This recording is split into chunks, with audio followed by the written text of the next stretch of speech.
Kasikinga now. Sakindide. Kabundeneze. Simana kinedoze. Kodo chizi yego dido. Get la. No lo peta. Hat la. Get it no. Get a leg la hat la hemande. Sindo fulo hele ma se lo la. Get a leg la hat na pere no feta. Sina la hello ne pepa. Sina man. Sina no pere na no peta. No na no pere no peta. Sina no pere na no peta. No la no pere no peta. Sina la na ha la bo na he. Simo la no ba. Simala no le na hera o ma na no pele no he sit la no pele no la la no pele no da sit la no pele no sit la no pele no.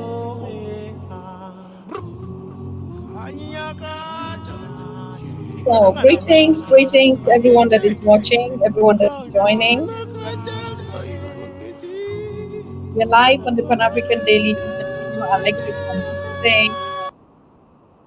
I hope you're connecting. I hope you're joining. If you're joining, please make sure you give me a sign in the chat box. Yesterday, something suddenly happened. As you know, we are on the continent of Africa, so you can begin to smell it. But I want all of you to gather here before I share what happened. Thank you, Abdul Ali Mohammed. Thank you so very much. Yes, I know. You're very, very correct, Mohammed. Okay, thank you. Where are you watching us from?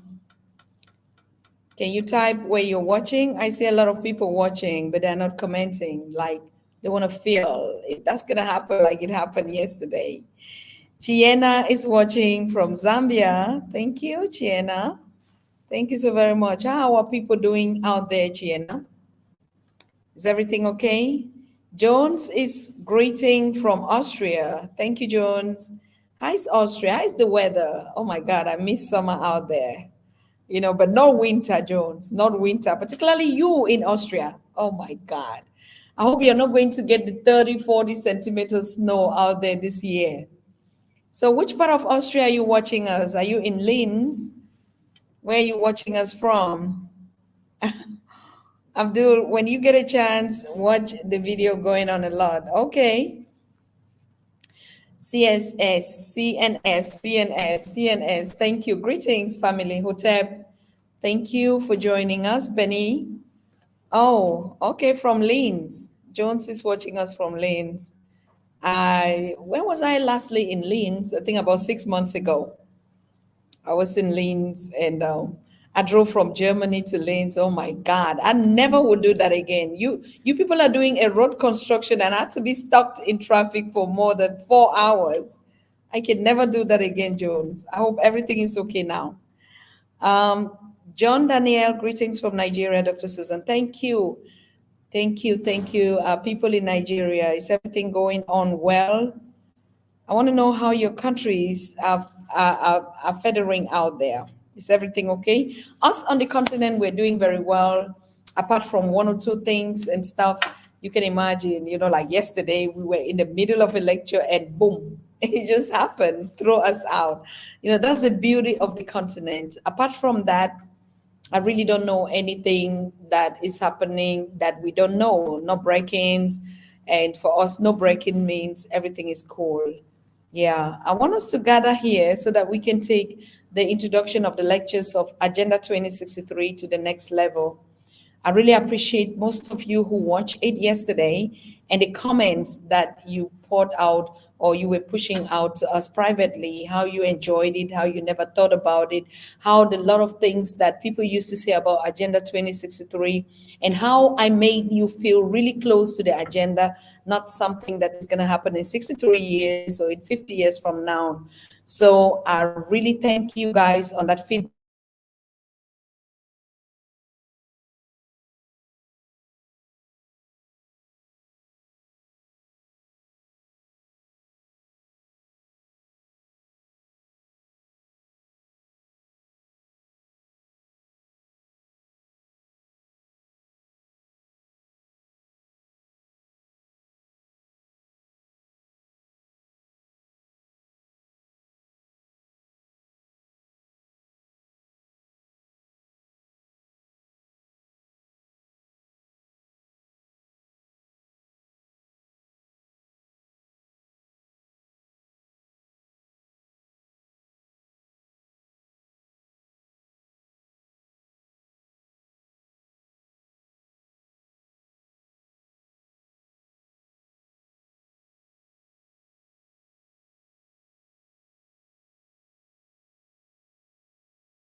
Wow.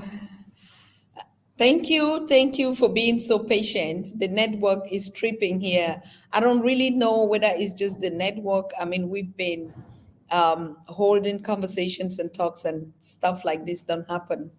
But just stay put. If it is a network, I'll be connecting. Actually, what happened yesterday was not a network, it was just a blackout, you know. And yeah, but this one, I cannot say. Anyways, yeah, load shedding. Zambia is doing well despite having challenges of load shedding. Electricity is the same thing we're experiencing here. In Cameroon, there's a lot of load shedding, like what happened yesterday. We just hope that at least they will shed the load down to, to the other location, not just us. Kisila, hello. Come on, Sava, ma chérie, la diva, la star, the number one. Kisila, you have to come. Now is the time for us to start doing your concerts on the continent, okay? Presently, you should be planning a trip to Douala, okay? How are you, sweet sister? How's your tours going on? Nigeria is going through economic hardship due to bad leadership. Of course, John Daniel, we know that. I really cannot like stretch it again or overemphasize. That's the reason why you need to understand. You need to understand the trajectory, the political landscape of the continent. Most young people, even elders, don't understand what is going on. You have no clue what is going on in the political scenario, okay? So just be cool. There's some things we see differently, or we've been taught to see things differently. And that's why you need to understand the framework under which the systems are operating. And the issue is not just to sit and say there's bad governance or leadership. We have to be a part of it. We have to fix it. Everybody has to be a part. You have to jump and be a part of the national cake, like what they say. All right. So you have to be a part of it. It's not just complaining about bad leadership and governance. Young people have to understand how politics work. And when you understand the rule of the game and you love politics, of course you can be in politics. And remember, when we talk about politics, it's inclusive, everything is included. Whether you're a businessman, you're part of the people that influence politics, okay? Whether you're just a normal farmer, the fact that you're a part of the system of the continent, you are politically involved somehow. Whether you give your vote, you don't give your vote, that's how they bundle it all, and you're a part of it. That's why when people talk about youth taking up leadership trainings to understand the political landscape, you cannot play that game until you learn it. Politics is as simple as any other rule or strategies that people must study. You must learn it. If you want to be a politician, you have to learn it. You have to learn the rules of the game. You have to learn how it operates, and then couple up with Western democracy, how politics is supposed to function on the continent of Africa. All these things are, they are mixing up a lot. You have to understand the cultural landscape. You have to understand the political landscape. You have to understand the economics. You have to understand the social lifestyle. You have to understand technology. You have to understand basically everything. So every starting point into learning how these things function would actually go a long way for us just sitting and just say, you cannot be complaining about something you don't know how the game goes. You know, so we have to learn a lot, and that's why really I dedicate all my time to teach you or to educate or to inspire you on the little I can. All right, on the little that I know with my experiences. I also was like that. I also used to think that Africa is so badly corrupt that nothing good could come out of Africa. I used to think like that, but no, that's not true. It was the way I used to see Africa. It was my perceptions about Africa. It was the way I understood the narratives that are being spoken about Africa. It was the way I learned what Africa was when I was growing up. If you grow up knowing that Africa is poor, I'm telling you, everything you see, even if it's beautiful, is just going to sound poverty. It's just going to look like poverty. No matter how much people tell you, it is about perceptions. Perceptions. You used to grow and know that I'm a poor child. I come from a poor background. You're going to stay like that. It will take a lot for you to begin to change those perceptions. So politics on the continent, politics everywhere in the world. It's just a master game. Who tells you it's not happening everywhere? There's no country that just sit and say, oh, now we are politically stable. You still see, votings, elections going on, the ones that are rigging, the ones that are playing, another strategy just to also influence people without actually corrupting at the ballot. It's always like that. Somebody wants to be on top. Somebody wants to be on the winning side. And when people win, others must lose. So I think the African child has been disadvantaged a lot growing up. The way we see things, the way we understand things, the way we understand the world. And then the world coming to us through our history makes it so difficult for you as an African child to actually understand the way all these world systems that mingled in Africa operate. Totally different. It's like most of you dying to go to China. When they go to China and they're like, is this all? Well, Chinese are dying to come to the continent of Africa because all they see are opportunities.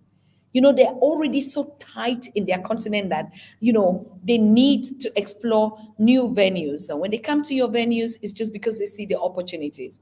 Who would come to a continent that is only filled with poverty and hunger and diseases? Who would come there? But if you look at the operations on the continent, if you look at all the systems, all the governments, all the continents, all the civilizations that belayed Africa as poor, as hunger, as this and that, they're the first people to be in Africa. They're the ones who never want to leave Africa. So you African children have to question yourself a lot. What is it in my continent that people keep coming here? They don't want to go. Since the time of the 13th century, some people have bite it like they bite it and put their tongue on it. They never will leave. So when you start asking questions, you begin to get answers that, means you're already you already understand that something is not adding here, something is not right. Okay, so that's why we want to enter into our next session, of Agenda 2063, which I said yesterday. I have to upload it again because of this stuff it went. And remember, we had a question yesterday that we supposed to have treated, but because of the blackout, we had this quiz that I put on the farmer and the cattle rears. It has been trending on Pan African Daily TV Facebook page. And I think a lot of you already saw it. And yesterday we could not get to it because of the light out. This was what we had yesterday as our quiz. And at the end of the lectures, I do a 1 hour, so we have 45 minutes. At the end of the lectures, you're going to say who is right. And the issue with this image is this farmer here sprayed his crops, his corn, with pesticides. Like you have your farm, you've grown your potatoes or whatever, and you spray it with as pesticide. And then suddenly, these cattle rears bring in 11 cattle and they ate from your corn that you sprayed, and they all died. Now, the cattle rears or the cattle owners are suing the owner of the farm. So, what is the right answer? Who is the one who has to pay damage? Who is the one that is at fault? Okay. So, you listen to me, you know it. In the comments, you can drop your answers. But we'll be doing it simultaneously as we study Agenda 2063. So thank you. Make sure you're sharing and you're inviting your loved ones and say Pan African Daily is live. Most of what we don't see here anymore in the studio, as you know, all the social media platforms are getting very, very tight. When I say very tight, when we share our post, we don't even know who watch it, who doesn't watch it, or they tweak the numbers and make you feel like nobody's interested in your content. And so these are all, the games that social medias that we're operating on are dealing with. But don't be afraid. It is just somebody wants to get money out of you for something that they promise you for free. Okay, but they say, oh no, it's free. There's never been any free lunch. And then later on, they come behind, they want you to boost posts, they want you to do this. If you don't do this, they don't share your distribution and all that. You should have said it in the beginning. Okay, don't come and play those games here with Africans. We're out of that. You either give us the platform or you don't give it. So Africans, you have to be very conscious, you have to be very wise, you have to be very tactful, and you have to be very, very intelligent and smart. All right.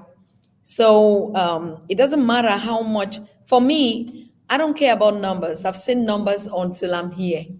I know my numbers are 1.4 billion people on the continent and its diasporas. That's my number. That's what I reckon with. So whether you show me 20 or you show me 10, what does it make? What difference does it make? I'm dealing with 1.4 billion, all right, and the diaspora. So I'm so sorry for that. But anyways, I was just saying you need to be very watchful. You need to be careful. You need to know where to get the real information, what to learn that is interesting to you, particularly on social media, okay? Because now they're not showing our post anymore. They keep reducing the number of people that have to see us that we're live. Even though you put notification, you're not be notified. Most of our destinations that we used to connect to, like our private Facebook pages, are blocked for no reason, and they tell you, oh, there's a technical error. So we know all those games. But it's time, like I said, every game has a rule, has a political role. So you should be able to also upgrade. Don't just be on social media because you're on social media. Know the game so well. Know it so well. But I'm going to do a special lecture on that on Zoom. I'm not going to do it here before I'm kicked out. We're not gonna do it here. We're gonna do it. We're gonna do it another time, and not on this platform. Okay, directly from Pan African Daily TV website. We're gonna be doing such hard stuff. All right.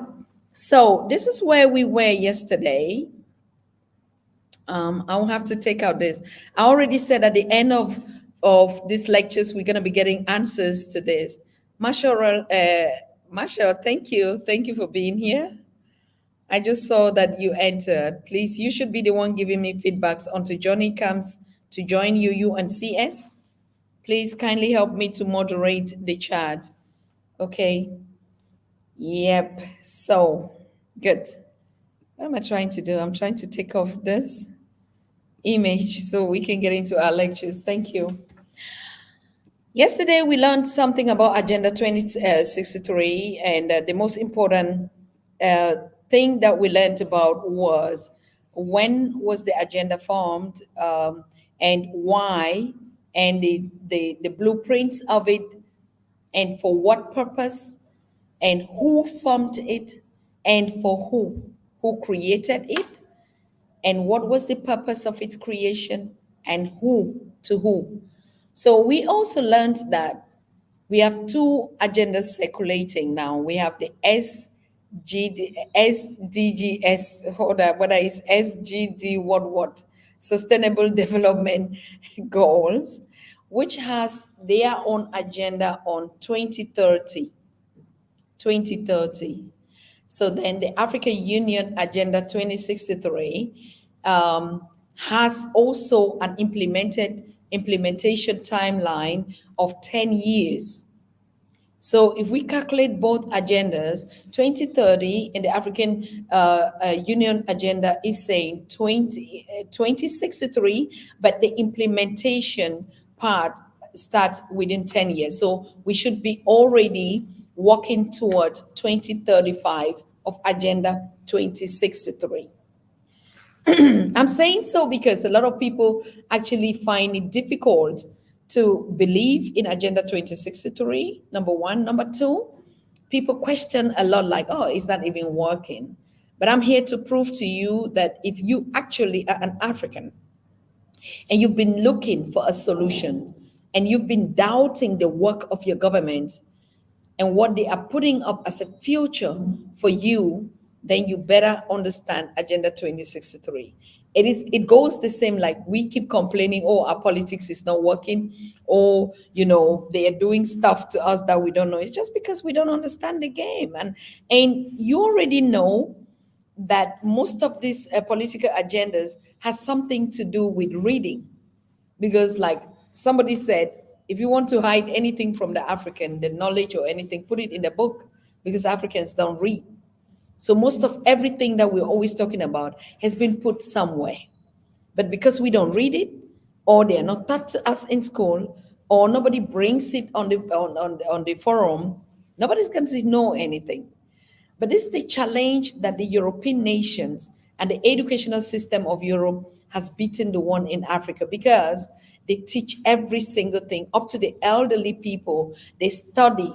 If there's a new technology, you have seminars and forums going on where they teach you how to operate on it. And it makes this quite interesting.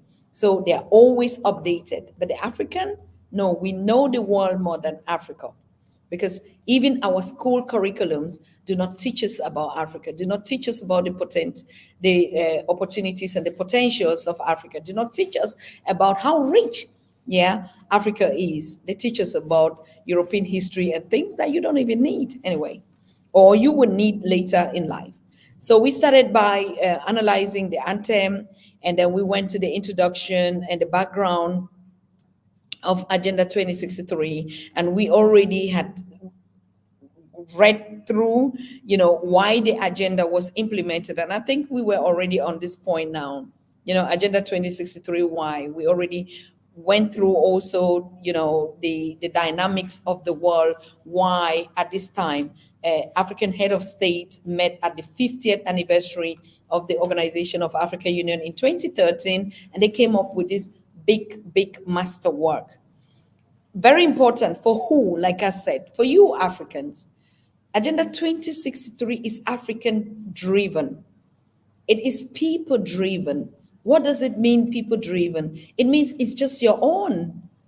Like you have your Bible, like I see Christians have Bible and they read the Bible and they embrace it and say, it's my own. It's my life. It's my hope. It's my future. All the things that are learned in the Bible, I have a God and a Savior that gives me life. How does he give me this life? You believe so much in it. You study it day and night.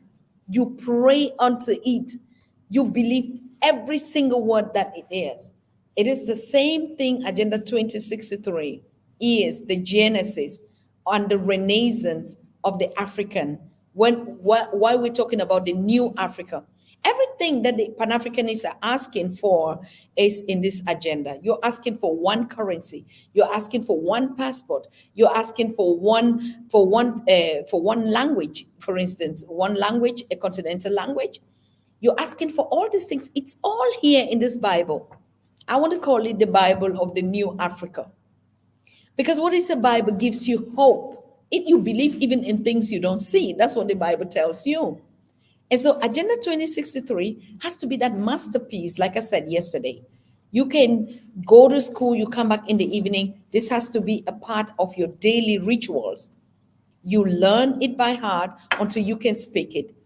Because let me tell you what is going to happen, whether you like it or not. Before you know, the European child is going to study this agenda and they will use it and get into the opportunities on the continent. And the African child is still looking for skyscrapers and waiting for something to come.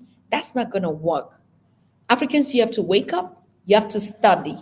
But what are you studying? You have to study what belongs to you. So, Agenda 2063 is very important.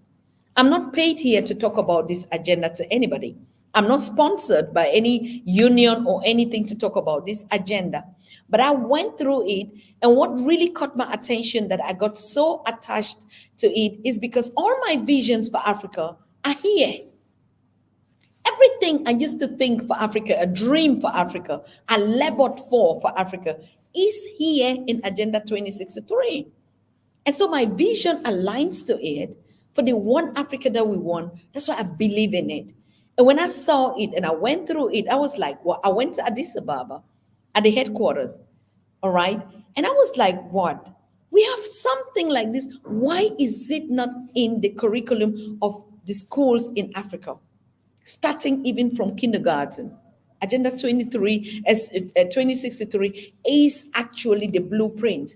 Some people call it aspirations. But what are aspirations? Aspirations is just like, let me say, I aspire to be something, your wishes. Who doesn't have wishes in life? Who? So even if it's an aspiration, it is a wish. Sometimes we criticize our leaders, they don't do anything. This is the right thing right here. Read it, study it, understand it, and implement it. Because we already see most of the things that are written in this Bible, Agenda 2063, the new Bible for the African child that is written by Africans and would be implemented by Africans. That's just it. At least you even, this one, you have an author that looks like you, that works in the interest of you. Okay, so it's very, very important, my people, my young people, of course, and everyone that is watching me, to study this masterpiece. It's not just studying just to know, but it's because Agenda 2063 is actually exposing everyone that wants to profit on this continent how you need to begin to think. It's already how you need to begin to think.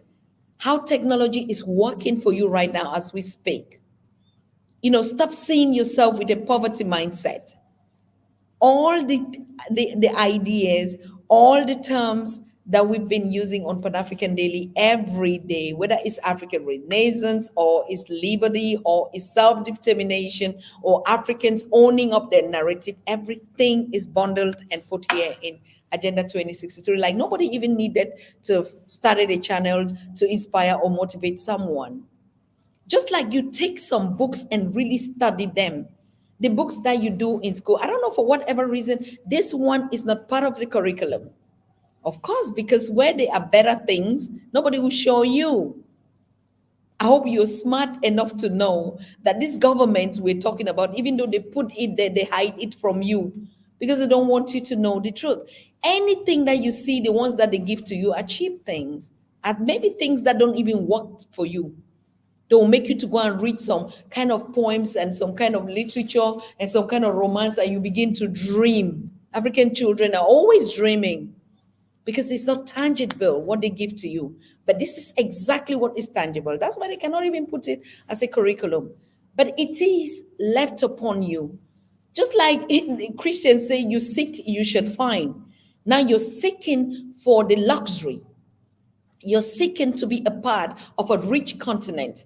You're seeking to be a part of it. You hope for it. So embrace it. This is the change. Nobody's going to come and do anything. In my country, we used to always see things to like after when I came, I'm coming back, the continent, like, wow. It's like this country never changed. And a lot of young people, when I ask them, what do you see as a change? They say it's even worse more than 30 years. I'm like, what? 30 years, the population was not like this. 30 years, the same cars were not like this.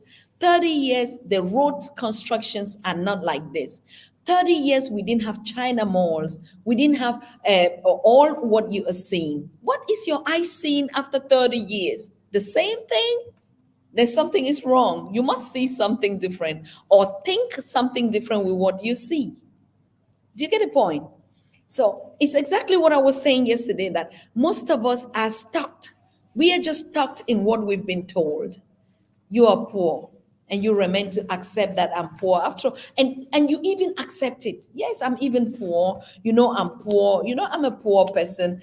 And most people, they get into losing their self-pride and confidence, that they go around begging. You see a big man, family person, responsible person that is taking charge of life, and somebody is just telling, oh, you are a beggar, or you are a poor person.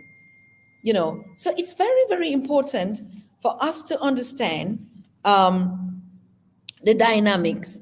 Okay, so everything, what makes Agenda 2063 different from past continental initiative? This is what I want us to go through on slide 7. Let me see where it starts from. Yeah, we already talked about this, Lauren. So I think, like, what makes it different? Okay, what is it different from other things, other agendas that you've already known? Agenda 2063 says it's a bottom-up approach. And this is actually what I'm telling you, my beloved Africans. Okay, it's like it's going to be a church, and this is the Bible here. I'm just giving something synonymous, not that it has to be the same, but it has to be a book, and the followers of the book, and those that preach the book, and those that believe in the book, and those that would achieve what they believe in the book. Okay, so Agenda 2063, you would find it here on Pan African Daily on daily basis until we all get it straight and good. Okay, so Agenda 2063 is different in that it is a bottom up approach. What does that mean? There were extensive consultations of the African citizenry. This enhances ownership of both the processes and outcomes of the initiative for having a continental agenda for social economic transformation. It is not the work of bureaucrats, but rather an agenda driven by the voices of the African people, indicating the Africa they want. That's a bottom up. Bottom up means they consulted every people, got took their ideas and worked on it. It's not like the top bottom where bureaucrats or some scholars that will say they have a lot of big school will just dictate rules and put onto you and say this is it, take it or leave it. No, Agenda 2063 is people driven. You have heard it here. There were extensive consultation on the African citizen. That's why I say it aligns a lot with my vision for Africa. I believe it with all my might, with all my strength. And I know if you African people, you African youths, my youth particularly, okay, if you understand Agenda 2063, give yourself 5 years. Just 5 years and walk the journey with me and see how your lives are not beginning, your lives change into something else. It is all belief. It is all how you implement your belief. It is all about how you carry yourself, how you assure and you trust the process. It's the same thing with Agenda 2063. Result orientation, that's what makes the difference. Goals, targets, and strategies have been set in each aspirational area for the national, regional, and continental stakeholders and levels. The targets will form the basis for holding stakeholder accountable for performances. I told you yesterday what a stakeholder is. Every child that is born on the continent of Africa or that is of African national, whether you're out of Africa or in Africa, you are a stakeholder of the continent of Africa. I say it again. Every African son and daughter, child born in Africa or out of Africa, but of African descent and African nationals, you are a stakeholder. And I gave you the reasons yesterday why you are a stakeholder. Because when the global economy is talking about the GDP, they talk about the people, they talk about the resources that they have. And so you are the number one stakeholder. Every other person that is coming in is people, external or continents that we do business with. That's very okay.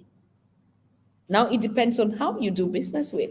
But when they talk about the stakeholders, it means here in this part, all of us shall be held accountable with our responsibility here. The targets will form the basis for holding stakeholders accountable for performance. I want you to get it. Result oriented. It means this agenda, different from the other, is result oriented. So if I am not part of that agenda as a stakeholder, I have myself to blame.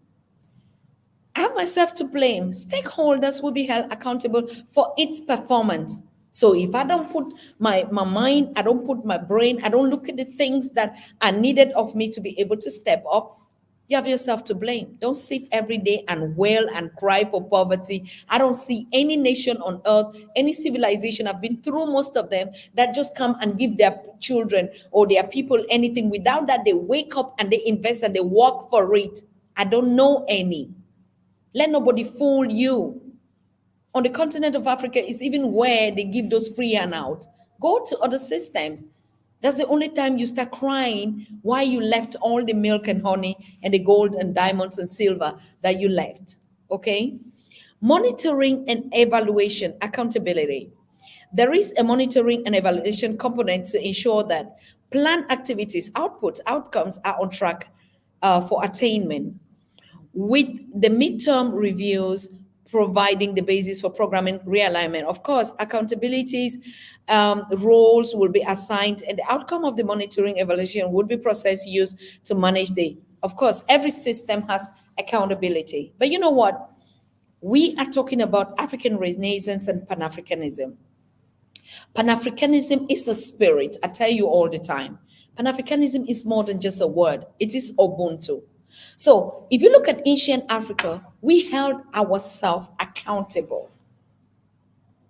We did. You know, we took oath to stand by one another. We held on as a family. That's why I lectured to you yesterday on the anthem, the tree of life. Africa is the tree of life, son of flesh and son of of the sky. You are a tree of life. A tree of life, we know it in African spiritually as the family. We talk about the family tree, the roots, the branches, the stem, okay, and the fruit out of it. So it's the same thing. Accountability and monitoring. We have to monitor one another. Look, I'm a German national, you know it. And one thing I learned in Germany, and I still keep it today, the values of each one checking each other. And I told you, I'm still going to do a lot of lectures with you on that. But you will read it in my book as well. Okay. Why do they call Germany a police nation? Germany is not called a police nation because it has a lot of police. Of course, you see police cars and this and this. No, Germany is called a police nation because all its citizens hold each another or accountable for the system. Like all Germans are police. I'm a black national German citizen. I'm African. That's okay. But when I'm in Germany or out of Germany, even on the continent as I go, I hold myself accountable for whatever action I do. But you know what? I don't only hold myself. I look at every other person. Like in Germany, everyone spies on everybody to keep the system in check. So monitoring and evaluation has to be the key word for an African child. Look at your neighbors. I told you sometimes, a lot of times here, who are the people that are coming into your country that you don't know where they come from? You don't know their background. That never happens in Germany. Every single citizens that come from another national, the Germans know your background. You can stay with their neighbors, they don't even greet you, but they know every single thing about you. Is it because they're spying on you? No, but they are monitoring because everyone has to be accountable for this system. So if everything would happen here, like a robbery will happen or an accident or something will happen, there is always somebody who would give an account that, oh, I saw it, oh, I heard it, oh, I know it. But if we are responsible citizens, we don't even know what happens around us.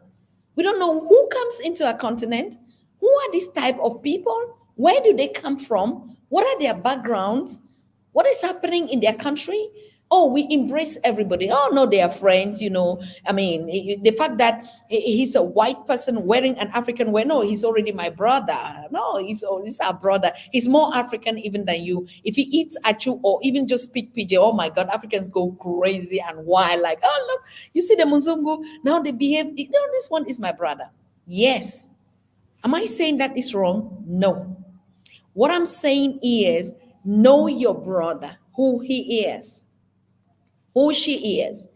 Even if it's a foreigner, that's how we do in Germany. In Germany, you are checked until checked, even by your children.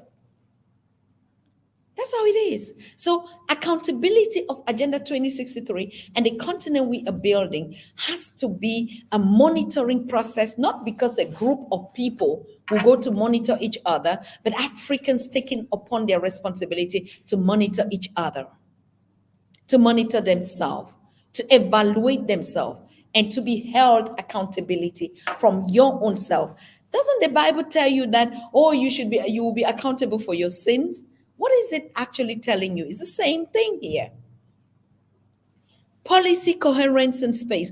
For the first time, all continental and regional initiatives have been brought under one umbrella for the first time in history. The integration is expected to enhance consistency, remove policies, overlaps, and redundancy, and create space for the management of diversity and uniqueness in the AU. Of course, you do know. What is the diversity that Africans have today? Two words. I always tell you, pick up always a key word. Don't just read, learn. I can hold a book and I read it, and it just doesn't mean anything. But when I learn, I have some keyword. Like in this sentence, diversity and uniqueness. Uniqueness is your Africanness. Diversity is the many civilizations that you've been entangled in, whether from colonization to globalization to enslavement to whatever, to the education that the European education that was implanted in you. All these systems is what is making a diverse. Sometimes when they say, oh, Africa is diverse in its culture, and we begin to look at our different countries that we chopped apart and say, oh, Ghana, they eat this food and this and that. Yes, of course, that's multitude. But diversity is something that is strange that comes into you. We were never diverse. If you're one person, you cannot be diverse. Africa is one continent. So there's no diversity. What we can find here, you would find in another place called different. Yeah, that's just a multitude and different ways of pronouncing something that is unique. But the uniqueness here is you, the component of being you, the Africanness. That's what uniqueness means here.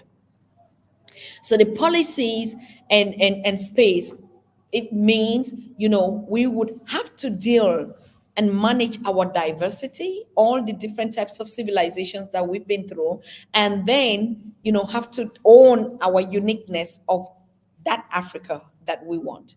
Financing and partnership, a resource mobilization strategy development has identified key areas of intervention and their associated funding options. Listen carefully. Next steps will be taken to operationalize the financing strategies, instrumentalize strategies for expanding, maximizing partnership, have been developed and would be so who are the partners? Who are the partners? We always said here in Pan African Daily TV, he who funds you owns you. There's no doubt about it. But of course, he who funds me and owns me, I don't have a problem with that if we align. But he who funds me and owns me by tricking me so that I become a slave to it, that's something else. But you can fund me. Of course, we're looking for stakeholders and funders for Pan African Daily to take us to the next level. And I can get funders from everywhere. I can get German funders, I can get Chinese funders, I can get American funders, I can get Russian funders, I can get African funders. The difference is I know my uniqueness, I know what exactly I want from them. Why is Africa always afraid, or us Africa, oh, they're coming to take our things? Because we're not sure we can negotiate and handle business on a fair term. We don't know that we can sell, how we can sell, what price can we sell. Maybe, I just say maybe, that is the confusion that we cannot handle. Apart from that, this agenda opens up a big way. If I am, or I know I'm a stakeholder, I already told you, all of you, we're not talking about marketing stakeholders who they say pain points of, if you are an African, you are a stakeholder of the continent. So a stakeholder also would finance and partner. So, but most of us don't go into the offices to find out, how can I finance? What does it mean financing? How can I partner? Do you know you can partner with your government, even as a citizen? Of course, because you're a part of it. Without you, no government. No government, African child. Without you, no government. Government makes money on your head. You have to be able to be smart to partner with the government. And that's where politics come in. Okay, what am I getting from my continent? I cannot just sit and my continent is giving me all kind of thing. No, go out, not to mobilize and shout in the street, enter office that office and learn how the business work. It's not going to be different here or different any other way. Every other system in the world works the same. You have to be open-headed, brave, strong, capable, whether young, small, old, knock at them doors. I want to see this. And what are you knocking to? How many times? How many times is the Bible telling you to knock? You don't even knock and you just believe it. You just believe it. And this physical one is telling you, go there and knock. And say, you know what? I want to find out. I heard about Agenda 20. What do you have here in your community that I can do? I want to partner. And you begin to give your own conditions. Who tells you partnership has to do only with money? Who tells you? I've partnered with organizations worldwide, as partners of the Africa Festival in Germany, the biggest that I host. And I partnered with organization, on Pan African Daily TV, and we have never talked about a single penny, a single francs. But the partnerships are growing. So it's not only to wait that, I have to get something before I put. Financial partnerships exist. But partnerships in which I say I can bring my services and you bring your own and we meet in the middle, it exists. African child, think big, just think big. I know you go on YouTube channels and how to become a billionaire or how to make money or how to sell this and do that. You have to wake up. You have to be smart. You have to be fast. You see how the social media space is operating? It's at a speed. And that's how you have to wake up. You have to wake up. You have to be fast. Okay? Communication and strategy or communication strategy. We do know everything is happening now. And you will see us in this part, While past frameworks were known to bureaucrats, Agenda 26 is driven, owned by the people. A communication strategy has been developed for implementation. Nobody's even going to develop anything for you, just like I'm doing. Nobody asked me, hey, Dr. Tatah, take this agenda, please promote it on Pan African Daily, your wide audience and your multiple platforms that you have. No, I just figured it out for myself. I said, because I'm empowering and inspiring and teaching and raising a new breed of Africans that will take over the continent. When I'm relaxing, when I get old, and they'll just be giving me everything that I want and giving themselves. So I have to take it from the AU and I run with it. So communication is very easy. Three components: what you hear, what you see, and what you say. That's all about communication. Three things that you need. You need your eyes, you need your ears, and you need your mouth. Those are the three components of interpersonal, whether you call it interpersonal communication or what kind of communication, it needs three, these three organs. So you see your agenda, you hear it, you have to speak it. All right. But I'm here just to break it to inspire you more. So when you read this blueprint, I mean, like, you have to read it jealously. You shouldn't even show anybody.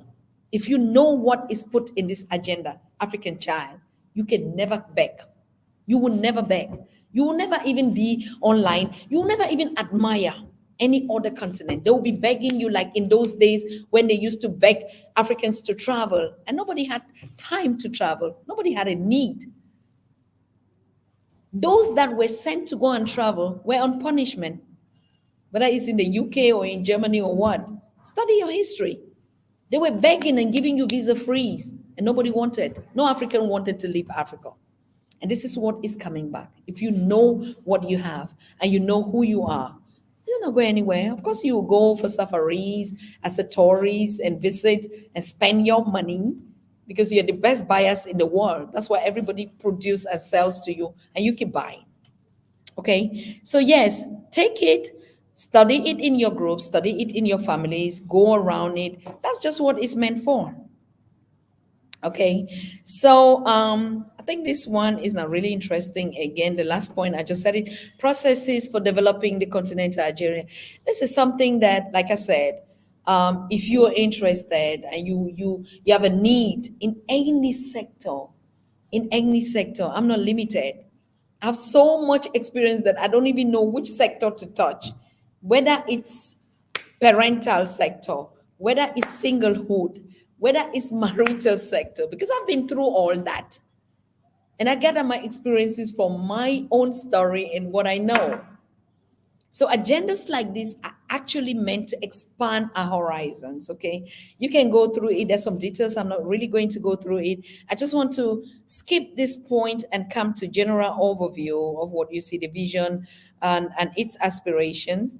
From the above exercise, 7 aspirations were distilled, demonstrating what the African citizen wanted to be pursued and achieved by Agenda 2060.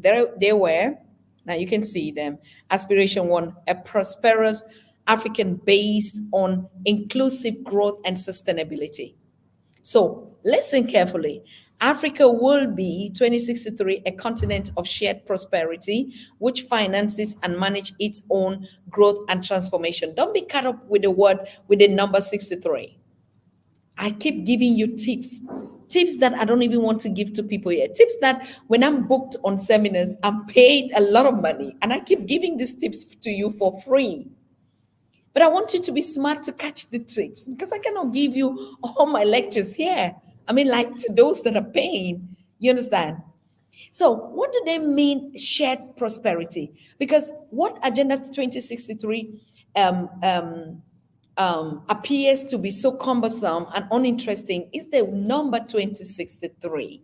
It's the number 63. That's your problem. Oh, it's too far. Oh, it's not even true when you don't even know it. Okay? A shared prosperity and African driven. To be honest with you, people are thinking that somebody is really going to sit somewhere and begin to say, but they are happening already. I told you yesterday, even this agenda, there's nothing new about it. If you know Africa, everything is just being putting some figures and some numbers, because everything written here has already been. Africa is diverse, it's people driven. I mean, that's why some policies in the West it doesn't exist here. No matter how you chew it, no matter how you do it, Africans will not get used to it. Not because they're stupid, but because they don't want it. And they prove it, and they prove it, and they prove it.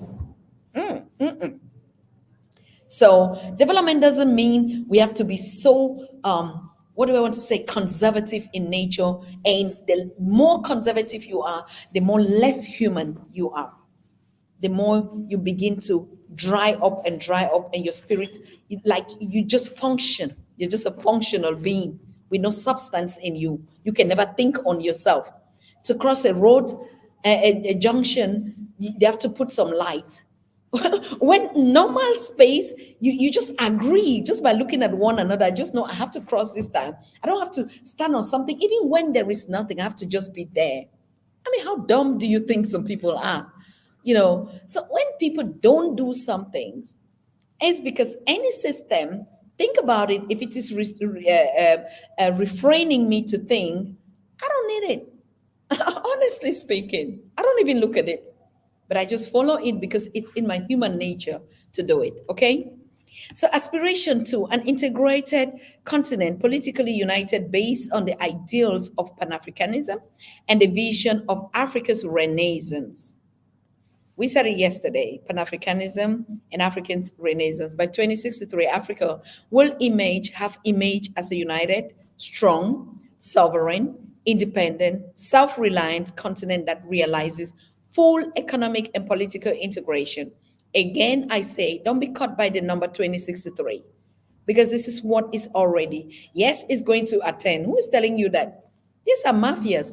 Just telling you it's going to, and you'll be dreaming, and they're already doing it. Come on, wake up. They're already doing it. They're doing it all the time. You see, people are prosperous. They are united. We are united. Strong. Ah, come on, give me a break. Oh, it's not strong. Can you break us? Sovereign. We are. Of course, independently. But now we just want a network. Independent. We can disagree. Self-reliant. Come on. Who takes care and feeds you? We are already. So don't be caught in the trap of 63. Study this day and night. And you can put your own number, just say Agenda 2030. And all these things would be implemented because it's a brain thing. How you believe it, how you believe you die and go somewhere and meet someone is the same thing. How you believe I would be prosperous, I'm successful, I'm self-reliant, I'm strong, you will realize that. Aspiration 3 say an Africa of good governance, democracy, respect for human rights, justice, and the rule of law. Africa will have undergone a deepening of the culture of good governance, democratic values, gender equality, respect for human rights, justice, and the rule of law. Okay, I just passed by. Number 4, a peaceful and secure Africa.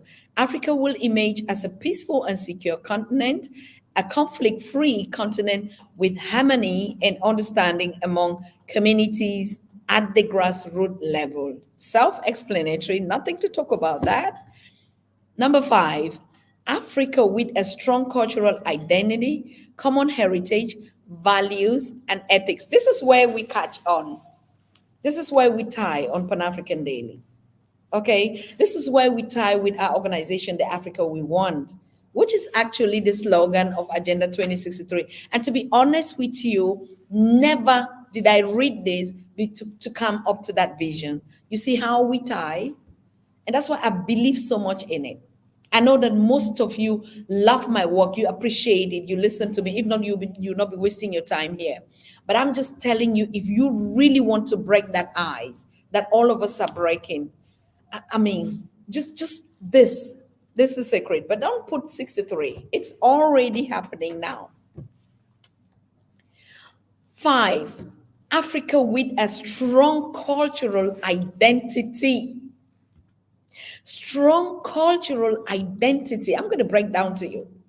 Common heritage, values, and ethics. Africa, as the cradle of human civilization, is custodian of a cultural patrimony that has contributed enormously to human progress. African cultural identity, values, and ethics as a critical factor in Africa's re-emergence on the global stage in the decade of the 2010s will be promoted and strengthened as we move along. You see, we keep talking about our identity. Professor James Small has lectured us on your identity. If you know your history, you know your identity.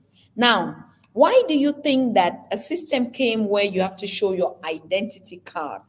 Just take a sample, or just think only. Why do I need an identity card? And what is actually an identity card?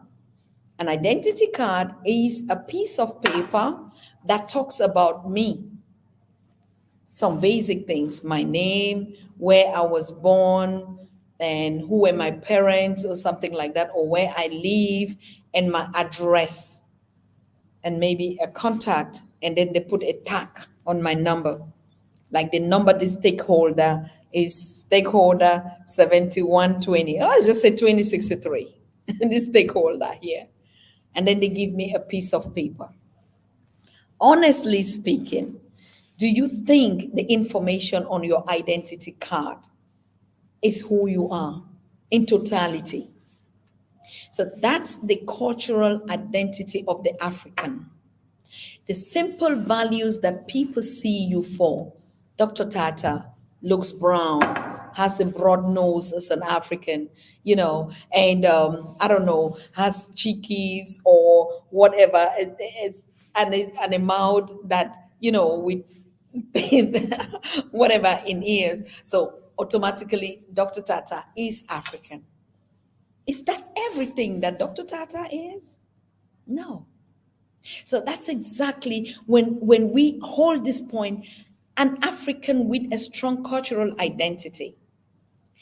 For me, it simply means you knowing yourself. You knowing yourself.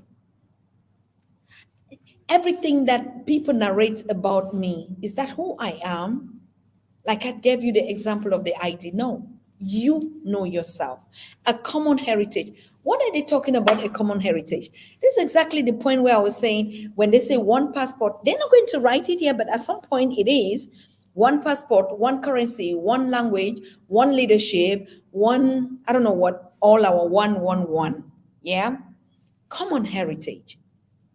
We have the sixth region of Africa. That is not the continental, but the continent is the mainland, as you know, and the diaspora is the sixth region of Africa. Okay, we're still going to do a lecture on that. Who is the sixth region? Who are the sixth region of Africa? Now Africa has 55 states, but we have 56 as a matter of, plus the sixth region. So, a common heritage, values, and ethics is what unites us with our enslaved or the captured, whatever you want to call it, in the diaspora, who are seeds and descendants of the continent of Africa with their roots here. Okay, so aspiration 5 is saying we're going to have an Africa with a strong cultural identity. For me, we have it already anyway. My world, my work, my everything, all these things are already in place. We're ready. We have it already, and we're doing just that. Okay, we've identified ourselves. I know who I am. I'm a Bantu girl. I'm an African. I'm a German national. Means I hold a German nationality, but I'm African and I'm a Bantu girl.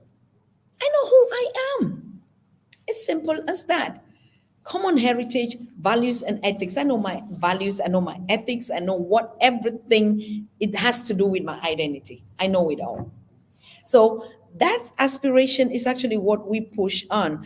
Number 6, an African whose development is people driven, relying on the potential of African people, especially its women and youth, and caring for children.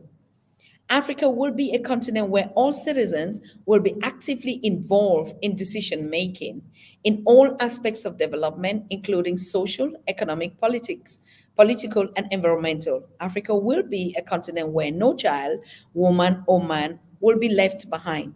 Come on. Even if it's a lie, it's a sweet lie.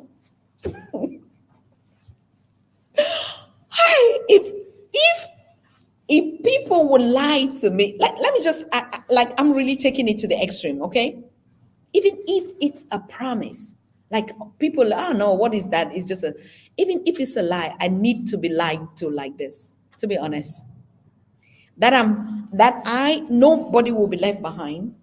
So if I'm left behind, it's dependent on me. It is on me. Like I talked about accountability, it is on me. It's not on the aspirations or the people that thought, your foreparents that sat and have this agenda for their children and their children's children. And the mean 2063 is a wish of a parent for his child. And the good wishes we know are good luck. That's what they aspire for you. That's what they wish for you. Are you going to refuse because you say, oh no, I don't believe it. My father is a liar. So what else do you want? So you want your father to just say, okay, please just get out of my face. You know, you have to do this. Mm-mm. I love this agenda because it's actually what the African child needs. Aspiration 7, Africa as a strong, united, resilient, and influential global player and partner has always been. Honestly, Africa will emerge as a strong, united, resilient, influential global partner and partner with bigger role in the world affairs. Africa has always contributed to world peace and security. It since from the time immemorial of the Mansa Musas. Honestly, I had a conversation on this Agenda 2063 with some leaders of the African Union. And I said, I don't even know why you keep repeating these things because all the things you're putting here is, of course, they're just refreshing the ideas. African has been doing it. Africa has been doing it. So in the view, all right, this one we want to skip this. This is just a little bit the framework. I could not turn it because this is how originally it came. But if you go through it, you're going to see the different various steps, and the different guidelines and topics and on it.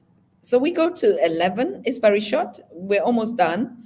The transformation framework. This is what I really wanted. On the basis that process the draft Agenda 2063 framework document and its popular version, a simpler version. That's what I told you yesterday. Most people would like to go through the simpler version, as well as the first 10-year implementation plan were prepared and adopted by the AU policy organs in January and June 2015, respectively. Meanwhile, the policy organs have also identified some flagship projects to be given priority in the execution Agenda 26. They have been duly incorporated. Some, not really some, of course, we do understand. They are, number one, the African Integrated High-Speed Network. We see most countries, of course, and I don't think this one is even the internet. Africa is also in the 5G area of the network of the high speed. You know it. Not all countries, not all localities, but it is available. We do know. African commodity strategies. Not really. Creation of the Continental Free Trade Area. It's done with its headquarters in Ghana. You know it. A Pan-African university. I don't know about this. I think we used to have a lot of the Pan-African universities, mostly political, I can say. But this one was something. Is digital, and I think Pan-African Daily is already doing too much work with our scholars and all those that have brought us to this. We consider ourselves an university as well. A, the Africa passport and free movement of people. Automatically this is not being done because like I said, once they begin to collapse all the, like for instance, the Continental Free Trade Area will require a free passport and easy movement of goods and services, or people traveling, networking for business. So eventually some of them will just die by themselves. Number 6 is actually what we looked and we tapped our heads, Professor PL and I, when they say silencing the guns by 2020. And I think this is one of the major points that just made people give up on Agenda 2063. I was also one of them. But when you look at the year 2020, sorry, what happened? What happened? Just look at the history, 2023. What was the world in 2023? 2020, 2021. Implementation of the Grand Inga Dam project in Ethiopia. That's done, isn't it? Creation of an annual consultative platform for policy dialogue.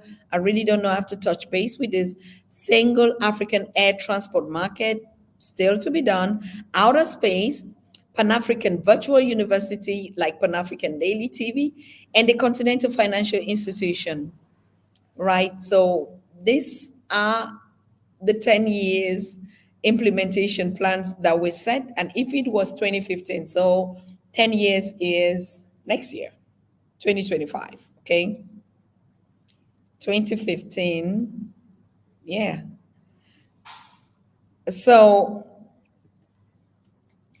I'm wrapping up the plan, make it happen. This now is a call for, I already said it, it's you, it's upon you, the African child, to make it work.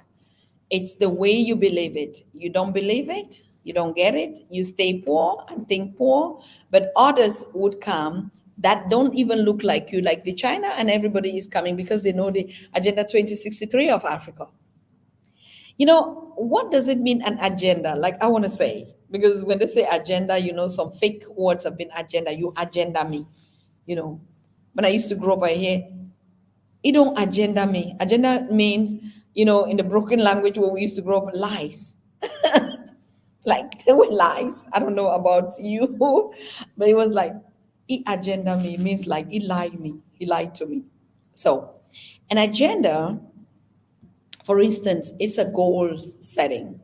And before I put a goal, it means I have I have already seen the tentacles that would drive my goal. Let's just say it should have been called Vision 2063 for Africa, right? But the agenda is like the blueprint that drives the vision.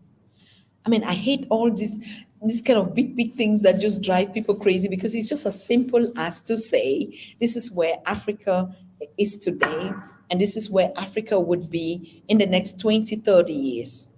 And we have to do this and do this and do this and do this to be able to get here.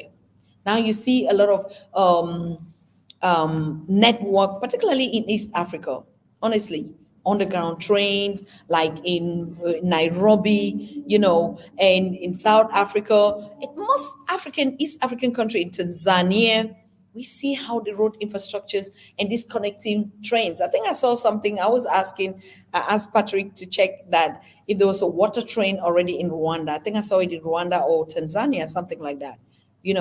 So these are all stuffs that are promised in 2063. Means what? It's already starting now, but by 2063, nearly every African country would be a part of it.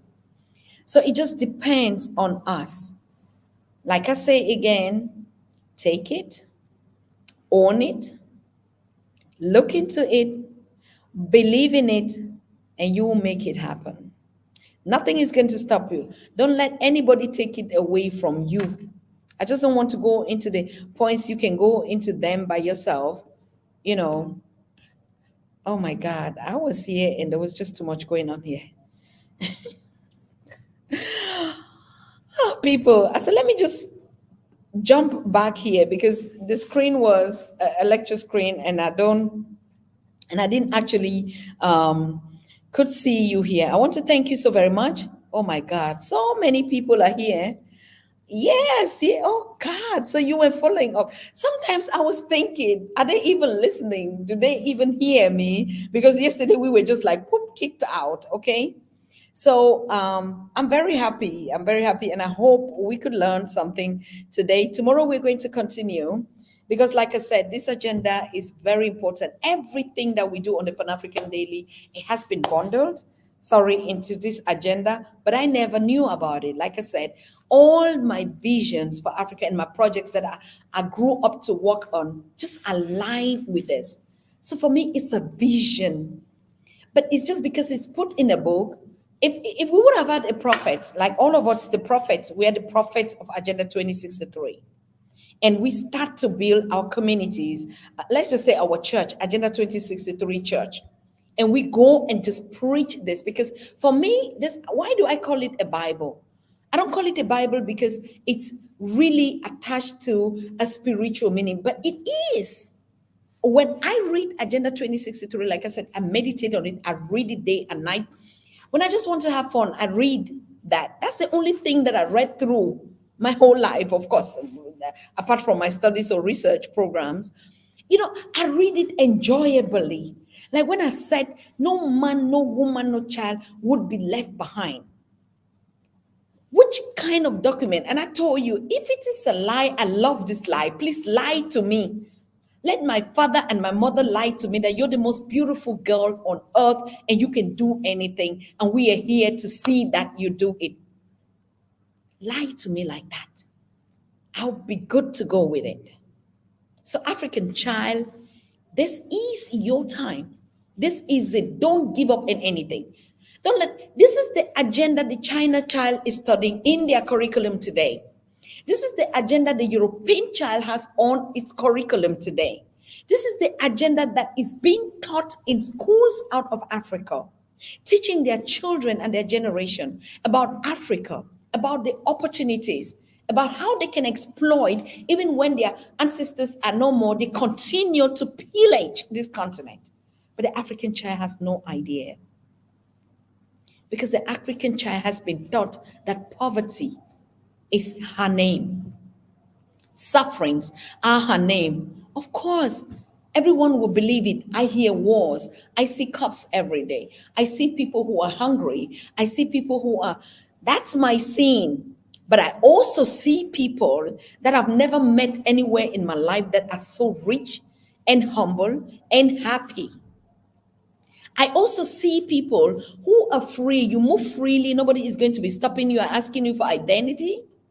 I also see people who don't need to know I'm from South or I'm from North, and they just embrace each other, brothers and sisters, because we all look alike.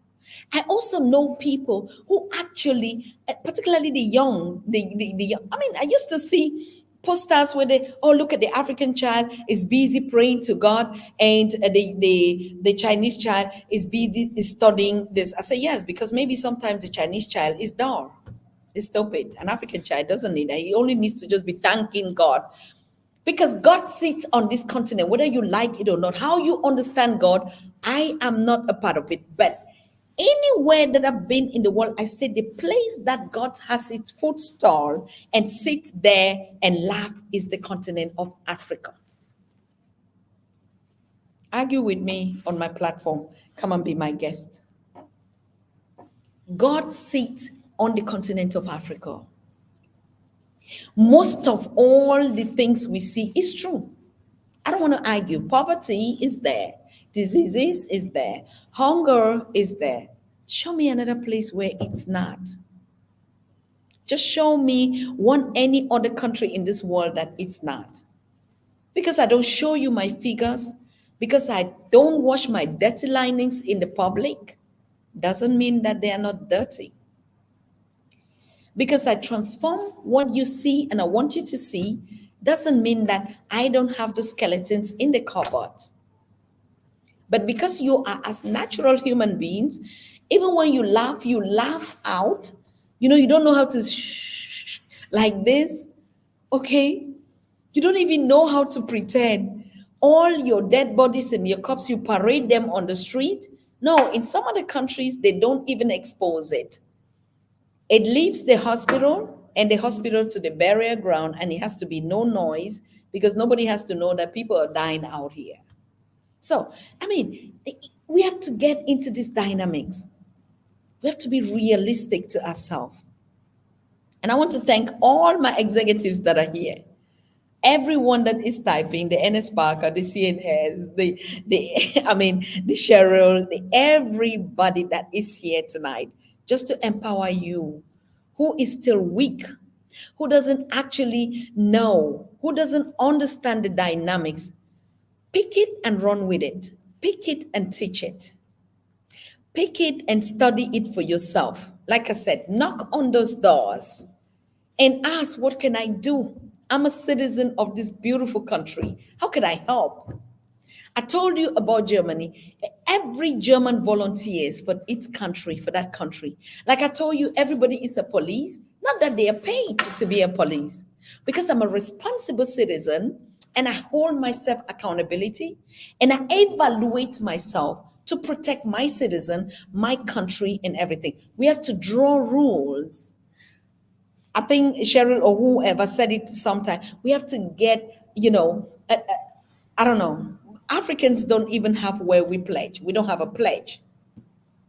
We don't have a pledge. We have to pledge loyalty to this continent. And that loyalty is to protect and safeguard it.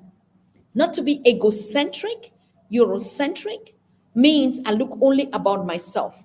If I'm fine, I don't care what happens to my neighbor. That's not the spirit of Ubuntu. Where did we learn this all from? Okay? So that spirit, like I said, God stays in Africa. Because if Africa was to develop in the eyes of how it is described, there will be no continent called Africa. If our development was to be judged in the world development criteria and statistics, this continent would not be existing. So why are we existing, African people? That's why I go again to say you are the stakeholders of the continent. When they talk about GDP, they count you. They count you. They count land. They count airspace, water, trees, how many hectares, water supply on it, the seas, the air, everything, the number of birds that fly on your space. That's everything that is in totality. And so you are the number one stakeholder. Don't let anybody. Why am I so passionate to actually do these things? And not only do these things because I'm African, but because what? I mean, can you imagine that you are? Oh my God, Dr. Tony Jaja, is he still here? Where is it? Is he still here? Where is he? With us live? Where? Anyway, Dr. Tony Jaja, just show your face if you're here, okay? Now, I give you a scenario. As a German national, it's all in my biography. You will read it, but let me just cut it round up to tell you. You go to a seminar when I just arrived Germany a couple of years after when I started my engagement after my studies. And Africa seminars that I attended, like when they say, oh, there's an Africa gathering, or there's a seminar to raise funds for school benches and children in this. And I always went because, I mean, that you're still really affiliated. You want to get a homeland feeling. Majority of the conference, I can say all, that I went to, the speakers were known Africans. And, I begin to envisage my kids that were born are going to a German, I mean, like a German white school.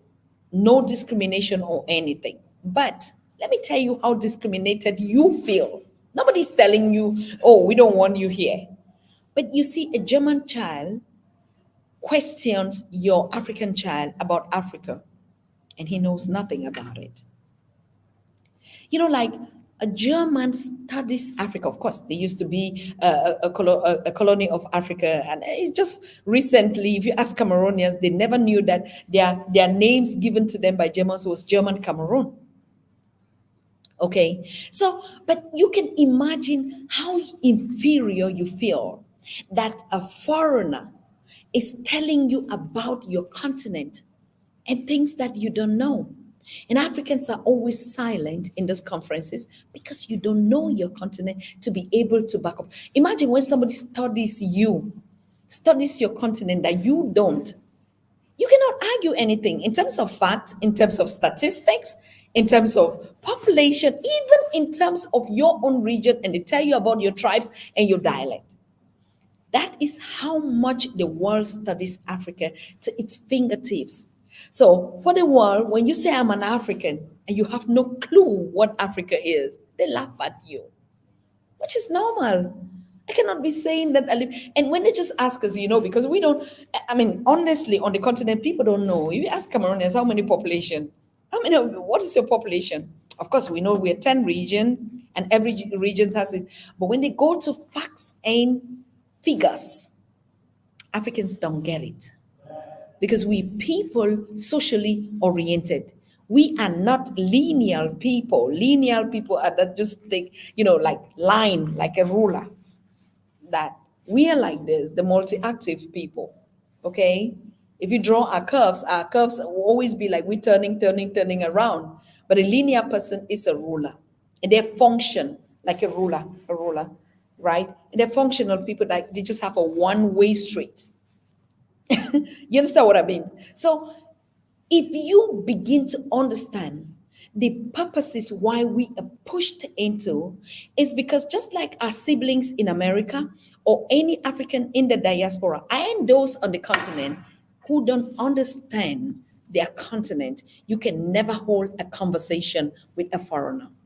I guarantee you, they always knock you down, particularly the modern Africa that they created. You can never hold a conversation with them. They beat you hands down. Because as they gave us European history to study in our curriculum, them they gave them African history, they know it to their fingertips. It's the same thing. If you ask a European child about about Europe, honestly, most of them too don't know. So I'm not saying it's just something, but what I'm saying, pick up the Agenda 2063. So when you have questions, now you can begin to do your research on your own.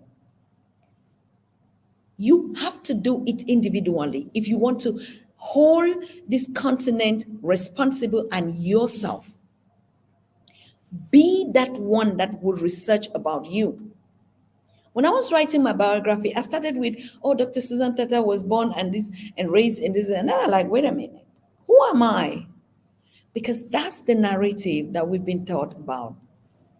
If I don't know that I'm a girl from the Bantu origins and that I'm an African and that the first human existence in humanity was found on my continent and that I'm a part of those human erectus or Homo sapiens, and that from the Bantu migration, I was the origins of those first evidence, and I migrated to others. My brothers and sisters, all the others migrated to the other civilization.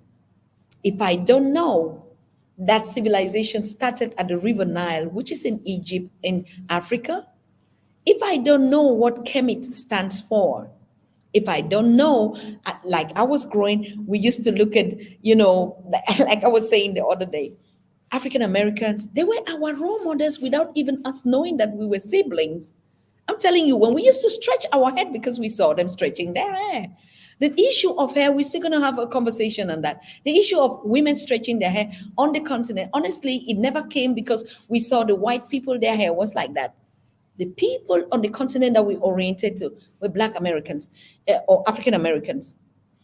Even skin oil, if it's not shown on their commercials and stuff, how they would do the pom pom, very sweet on little babies, so cute, and they were our role models. So most of the things that we were growing as a teenager on the continent, whether they are movies or they are music, we were really following like Mini Balini, all those in my generation. In Cameroon or French-speaking Africa, we had this group that came from I think Dominican Republic or the Caribbean. They called them the Kassav, and because Kassav was actually singing in a French language, it was one of the what can I say? Till today, the people of my generation will listen to Kassav, but they came from the Caribbeans and they were like us, and they melted with us and we danced. But we keep looking at them as always as if there were some people that we never ever linked to. That is how much our history became so strange to us. So even like we are complaining the images that they show us, that if you disagree with those images, just do your research. I don't agree. Oh, but what is it? If I don't agree, what do I have to show for? So a German child has been trained to be a custodian. They pledge on the loyalty of their ancestors and their system. That's why it is difficult in Germany when your own child that is born and raised would be against you if you're a liar, if you're a cheat, if you break the law, or if you lie. Because as small as they are, they already thought that you cannot lie. So you cannot just play some games at home. The police will come and the German will say, no, mom, you did it. Father, you did it. Their source of information is the child at home. So those are values that I think it has nothing to do with the collective system of who we are, because that's how we were. So let us deep into it, learn it for ourselves. Now we have an orientation. You can call it an orientation if you don't want to call it. You don't want to call it Agenda 2063. Pick that one for yourself and say yes. At least I have an orientation. I have a vision. I have a prayer. I have a wish that my ancestors, my forefathers, my foremothers, are living with me. Take this wish. All I wish for you is to be successful, is to be prosperous, is to know yourself, is to harmonize with one another, is to live in unity, is to share, every common thing that you have with one another. Who would not love such a parent? And that's what Agenda 2063 is all about. Read it for yourself. Me, there's some political jargons I just don't really get into it. I just like, I wave it because I know the traditional system and then the modern system. I'm really attached to the ancient Africa. Of course, I learn a lot in the modern Africa, but when I look at the values that ancient Africa had, and that's why I'm always like the old school, okay? I'm really like the old school, like I'm aging backwards. Okay, I think that was it. We have to go back to our quiz for today, and I'd like to hear your comments on that. All right, this is going to be very interesting. I'd already posted it here, and we talked about it. By the way, we talked about this yesterday, and I think most of you, Sherry, you were not, Sinovia, you were not, Dr. Tony Jaja, Marshall, you were not, to announce this big milestone. Senegal joins the ranks of oil-producing nation, start producing oil from Sagoma oil fields, as you can see in those images. And they say this oil fields doesn't only contain oil but gas, and it's gonna supply. Oh my God! I mean, this news is trending on Pan African Daily TV, Facebook. I just wanted to give you the statistic again, but if you watch the video yesterday, you'll hear it. So that is the making of Agenda 2063. You heard it, Africa that is driven by its people. And now the young Africans and the leadership of Africa is waking up and taking such responsibility, like our Excellency Bassirou Faye of Senegal, newly elected. Okay? And you begin to hear pom pom pom like Traore, all this. And now we can produce our cocoa. We're waiting for Ghana. And now this was our quiz for the day. I'd already explained this, and I want to see your comments in the chat. What do you believe in? Who is at fault? If we have to sue these two people, who are we suing? Who is paying? Um, Paying for who? I'm saying it because this concerns our history so much. We're just seeing this picture, but if I have to analyze it, relating to our history, you will just see it. So this farmer right here sprayed his corn with pesticide. You can see how he's protecting his face. Okay, I have my farmland and I sprayed it with pesticide. And then a cattle rearer brings his cows, and they eat from my corn and they all died. Who is to pay who? I want to see your comments. You can also call, but our WhatsApp number has changed. So if you want to call and make a contribution, hey, tell me, I'm going to send it to you. So who do you think? I'm watching your comments and I'll be flanking it. Who is at fault here? Who is at fault? Moma Jervis, you're watching me from Douala, Cameroon. Cheryl, you're here. CNS, you're here. Oliva, wow. In short, comrade, greetings from the Zambia. Yeah, so NS Parker, Mr. Parker, who is at fault right here? Are you guys here with me? Are you guys here with me? Are you guys here with me? And as you say, movement of the open. Yeah, I know. African last born. Are you here with me? So who is that?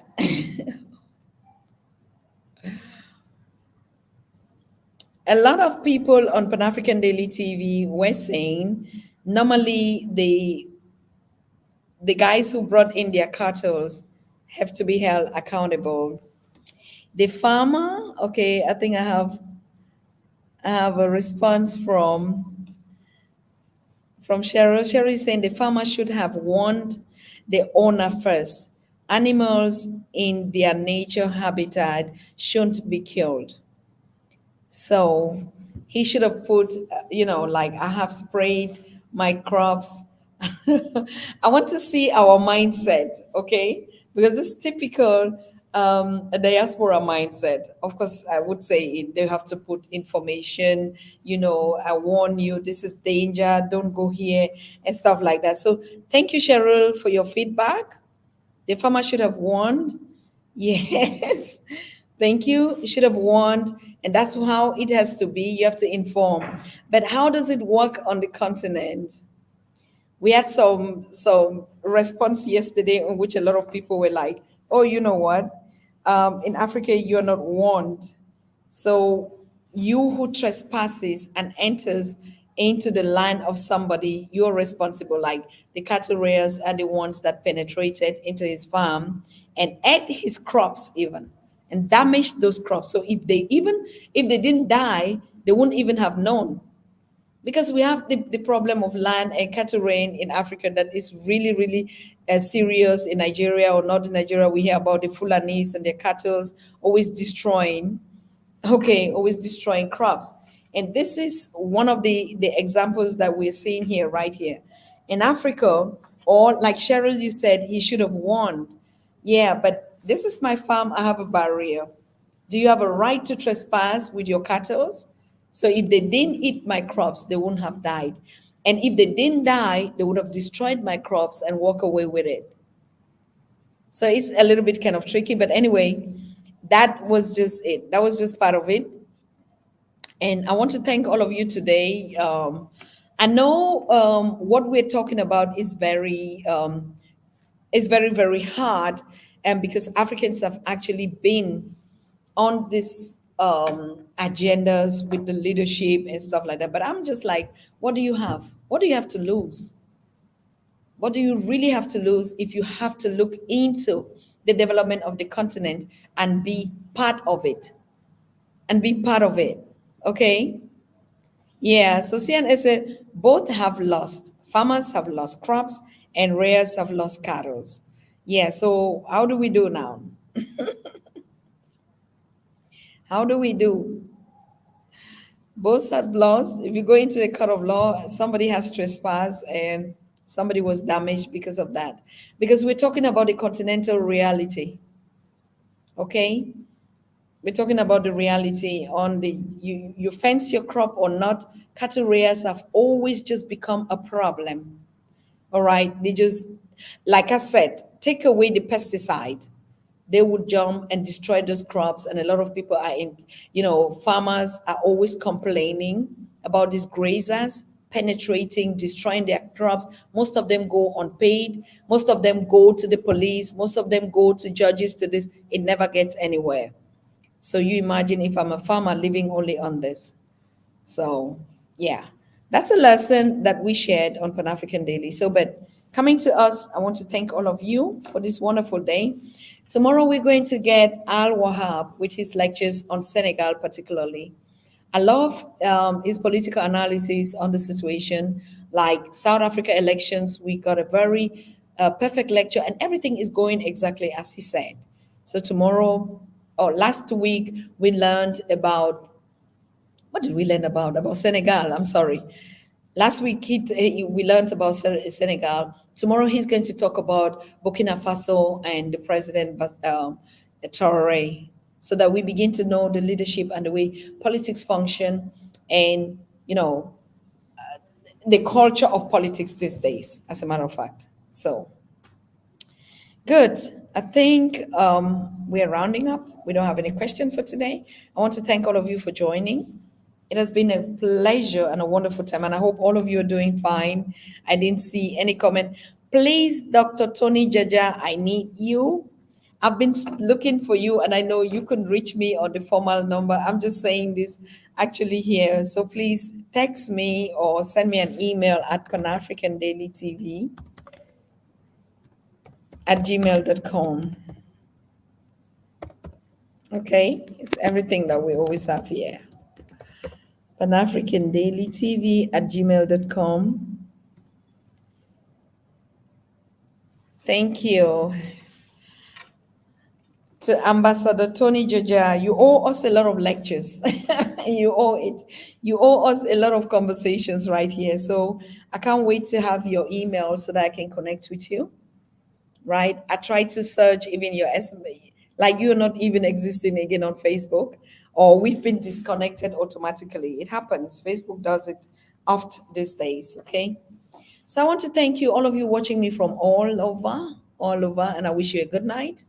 And we see ourselves here tomorrow, hopefully, with Mr. Al Wahab. If he doesn't come live, we're going to stay on our lectures. So good night. Tuko pamoja. Thank you so very much. We love ourselves every day. You are watching the Pan-African Daily TV with Dr. Susan Tatah. The Africa we want. Unity, consciousness, our culture, our spirituality, our history. One Africa for Africans worldwide. Motherlands calling its diaspora home. Join my voice. Join my team. Join my campaign. Campaign 21 hashtag 1 million subscribers on the Pan-African Daily TV YouTube. Be a volunteer. Apply now. Be the new Africa.